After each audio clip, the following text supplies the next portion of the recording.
প্রিয় ভাইয়েরা, আমি গত দুদিন আগেও আপনাদেরকে দেখিয়েছিলাম যে মালচিং পেপার দিয়ে আসলে কিভাবে সবজি চাষাবাদ করতে হয়।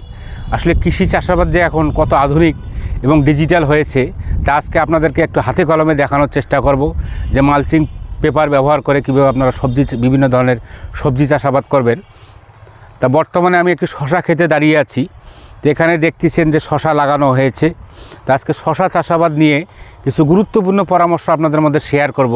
তাই ভিডিওটি না টেনে সম্পূর্ণ দেখবেন। আশা করি আপনারা অনেকে উপকৃত হবেন। তো এখানে দেখতেছেন যে মালচিং পেপার দিয়ে কিন্তু আমরা এখানে শশা, এখানে আমার এক ভাই এখানে খুব সুন্দরভাবে চাষাবাদ করেছে।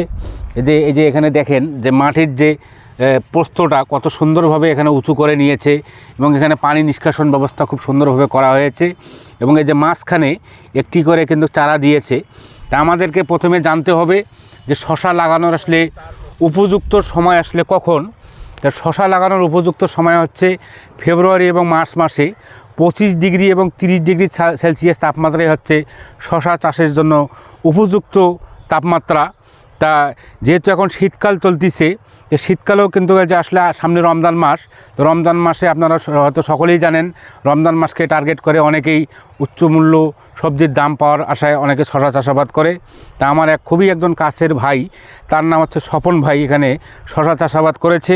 তো শশা চাষাবাদ করতে গিয়ে আপনারা যে পোকামাকড়ের আক্রমণের সম্মুখীন হবেন, তো অনেক সময় যে এখানে দেখেন এই যে আপনাদের পাতাগুলো কিন্তু কুকড়ে যাচ্ছে এখানে। তো এখানে খেয়াল রাখবেন, এখানে কিন্তু আপনার থ্রিপস পোকার আক্রমণ এবং সাদামাছির আক্রমণ, এই যে নিচের অংশটুকু কিন্তু সাদামাছির প্রচুর পরিমাণে আক্রমণ হয় এবং জাপ পোকারও এখানে প্রচুর পরিমাণে আক্রমণগুলো হয়ে থাকে।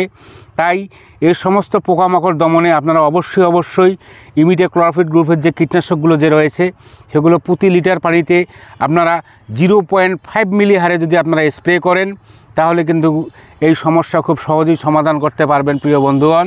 তো এখানে আমরা একটু সামনের দিকে আগাইলে দেখতে পারবেন। তারপর আরেকটি বিষয়, এই যে এখানে দেখেন কত সুন্দরভাবে কিন্তু এখানে মাচা দেওয়া হয়েছে এবং হয়তোবা ভাবতেছেন যে মাচা এত উঁচু কেন। তা দারুণ একটি জিনিস আপনাদেরকে এখানে আমি আপনাদেরকে দেখাতে যাচ্ছি। একই জমিতে আপনারা কিন্তু দুটি ফসল ফলাতে পারবেন।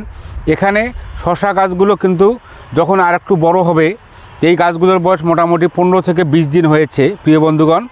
এটা যখন আর একটু বড় হবে এইখানে কিন্তু শশার মাচা দেওয়া হবে এবং উপরে যে মাচাটি দেখতেছেন এই যে এখানে দেখেন, এই যে এখানে আমরা আরেকটি মাদা আপনাদেরকে দেখাচ্ছি। তো এখানে কিন্তু করলার বীজ আসলে বপন করা হবে। তো একই জমিতে কিন্তু আপনারা এখানে দুটি ফসল কিন্তু করে লাভবান হতে পারতেছেন। তা আমার যে কৃষক যে ভাই, অত্যন্ত যে দক্ষ একজন কৃষক স্বপন ভাই, সে আসলে আমাকে তার জমিতে যেহেতু পরিদর্শনে আসছি, সে কিছু আমাকে প্রশ্ন জিজ্ঞাসা করবে। তা তার আমি প্রশ্নটির উত্তর দেওয়ার চেষ্টা করব। প্লিজ স্বপন ভাই, আপনি একটু বলেন। সে ক্যামেরার দায়িত্বে আছে, যার কারণে সে ফেসে আসতে পারতেছে না। প্রিয় বন্ধুগণ, প্লিজ একটু বলেন আপনার আসলে কী এখানে জানতে চাচ্ছেন প্রিয় স্বপন ভাই। শশার গাছের বয়স কতদিন হলে করলা গাছবো? আচ্ছা, শশার গাছের বয়স মোটামুটি এই শশার গাছগুলোর বয়স আপনার 15 থেকে 20 দিন হয়েছে, তাই না? এইটা যখন আপনার আর 15 থেকে 20 দিন যাবে মিনিমাম, আপনার খেয়াল রাখবেন আরও 1 মাস পরে কিন্তু আপনারা করলাটা অবশ্যই রোপণ করবেন। কিন্তু এই গাছগুলো যখন আরেকটু বড় হবে আপনি মাথা দিয়ে দেবেন শশার মাথাটা, এবং পাশাপাশি আপনি এখানে যেটা গ্যাপ রেখেছেন এখানে কিন্তু আপনি করলার বীজ দেবেন। সেক্ষেত্রে আপনার এই উঁচার যে নেটটা তৈরি করেছেন এটা তো করলার জন্যই করেছেন, তাই না? তো এখানে করলা কিন্তু সুন্দরভাবে হবে। এবং শশা চাষাবাদ করতে গিয়ে সবচেয়ে বিষয়টি খেয়াল রাখবেন প্রিয় ভাই, যে এখানে কিন্তু আপনার থ্রিপস পোকার আক্রমণ হবে প্রচুর পরিমাণে এবং জাপ পোকার আক্রমণ হবে এবং আপনার এখানে সাদামাছিরও আক্রমণ হবে। তো সবসময় এই পোকামাকড়গুলো আপনি লক্ষ্য রাখবেন যেন এগুলো আক্রমণ করতে না পারে এবং কখন কি সারের অভাব হবে না হবে আমি আপনাকে একবারে হাতে কলমে দেখানোর চেষ্টা করব। আমার এই আইডিতে আমি সবসময় এই কথাটি বলে থাকি যে আমি কৃষি বিষয়ক বিভিন্ন ধরনের যে চাকরির অভিজ্ঞতাগুলো সবসময় আপনাদের মধ্যে শেয়ার করার চেষ্টা করি, যেন কৃষক ভাইরা দেখে আসলে উপকৃত হতে পারে। তাই আপনি যে কোনো যদি পরামর্শের প্রয়োজন হয় এবং আপনার গাছের ফলন বৃদ্ধিতে যে কোনো সহযোগিতার প্রয়োজন হলে আমার হোয়াটসঅ্যাপ নাম্বার এবং মেসেঞ্জার নাম্বার আছে। এবং যেহেতু আপনি আমার বাড়ির পাশেই বাড়ি, আমি আপনাকে সরাসরি সব কিছু দেখানোর চেষ্টা করব। তো ধন্যবাদ, ভালো থাকবেন প্রিয় বন্ধুগণ।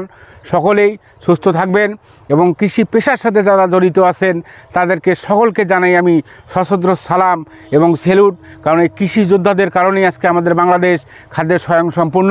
এবং আপনারা আপনাদের পতিত জায়গাগুলো ফেলে না রেখে অবশ্যই কিছু না কিছু সবজি চাষাবাদ করবেন এবং নিজে বিষমুক্ত সবজি এবং নিরাপদ সবজি চাষাবাদ করবেন এবং আপনারা খেয়ে সুস্থ থাকবেন।